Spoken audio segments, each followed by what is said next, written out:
Ô bien-aimé dans le Seigneur, j'aime la parole que nous dit David dans Psaume 122, verset 1er. Que nous dit David. David nous dit, je suis content lorsqu'on me demande d'aller dans la maison du Seigneur.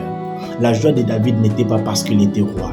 La joie de David n'était pas parce qu'il était content de choses extérieures, de biens matériels. Mais la Bible déclare qu'il était content à chaque fois qu'il s'est retrouvé dans la présence du Seigneur. Pourquoi David était content lorsqu'il s'est retrouvé dans la présence du Seigneur? Parce qu'il avait vu que son titre ne lui suffit pas. Dans la présence du Seigneur, il a la paix. Dans la présence du Seigneur, il a la réponse à tout ce qu'il demande. Dans la présence du Seigneur, il a la protection divine. Oh bien-aimé dans le Seigneur. Mais qu'est-ce qui se passe de nos jours? Nous cherchons le Seigneur lorsque tout est bloqué. Nous cherchons le Seigneur lorsque nous ne sommes pas stables. Nous cherchons le Seigneur lorsque nos mariages se divisent, lorsque nous manquons la paix dans les mariages.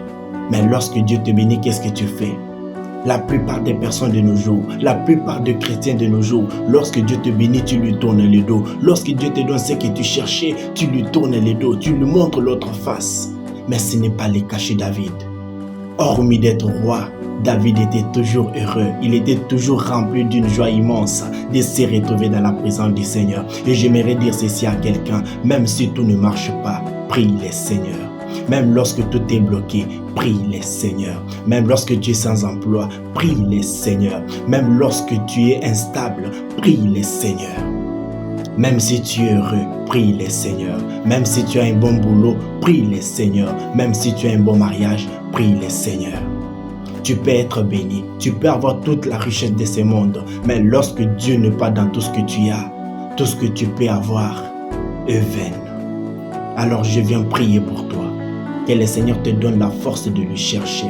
La plupart des personnes ont besoin de chercher le Seigneur, mais ils ont une lourdeur. La plupart des personnes ont besoin de chercher la face du Seigneur, mais ils sont remplis de lourdeur satanique.